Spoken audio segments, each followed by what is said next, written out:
Before I start, I want to ask you to subscribe to the channel if you haven't already, and share your thoughts in the comments, because today's story isn't just about betrayal. It's about the moments you never saw coming. It was a quiet Saturday morning, the kind where sunlight spills through the curtains and everything feels safe. I was in the kitchen, sipping my coffee, when I heard the rustling from our bedroom. My wife, Anna, was packing. I assumed it was for her work trip.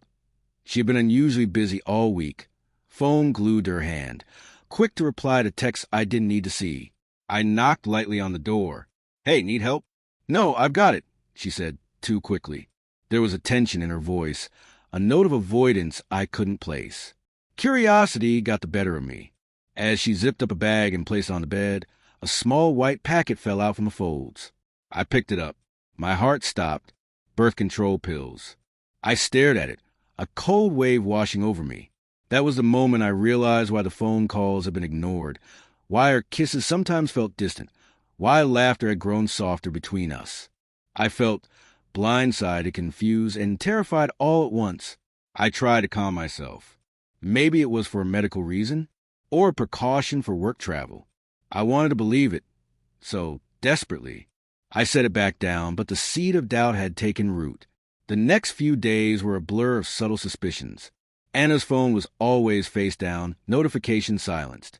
She started taking long walks in the evenings, returning with a faint perfume I didn't recognize.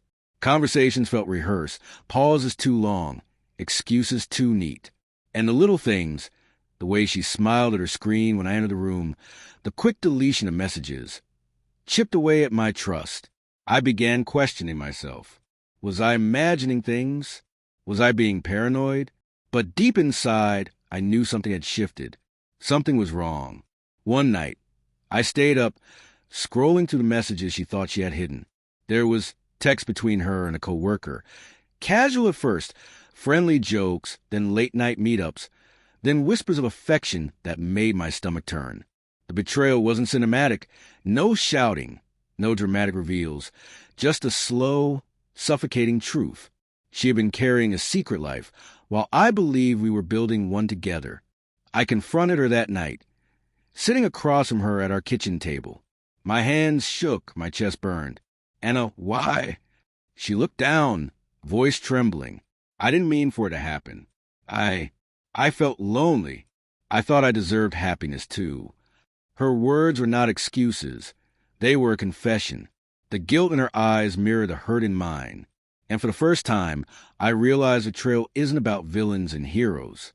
It's about choices, consequences, and the way those choices ripple through the people we claim to love. I remembered our last anniversary, the candlelight dinner, the small laugh over spilled wine, the promise of forever. Those memories stung now, each one layered with lies I hadn't known were there. My love for her was still there, buried under anger and heartbreak, but trust had been shattered beyond repair. The next days were filled with heavy silence. We didn't fight. Words had lost their meaning. We simply existed in parallel, sharing the same space but not the same life. I realized that love without trust is fragile, like glass in sunlight. It shines beautifully, but it shatters with the slightest pressure. Eventually, I made the decision to step back, not out of anger, but out of self-respect. I packed my own things, left a note by the door. "I loved you, but I need to love myself more." As I drove away, I felt a mix of relief and sorrow. Relief that I had reclaimed my dignity. Sorrow for the life we would never have. It wasn't dramatic. There were no screams or slamming doors, only the quiet ache of something irreparable. Weeks later, I reflected on it often. I forgave not her, but myself, for trusting, for loving, for believing in something real. And I learned that closure doesn't always come from confrontation. Sometimes it comes from walking away, quietly, and rebuilding the life that betrayal tried to steal. So, if there's one thing I want you to take from my story, it's this. Love is beautiful, but self-respect is essential. Betrayal will break you, but how you rise afterward defines who you truly are. If you ever experienced something similar, share your thoughts in the comments.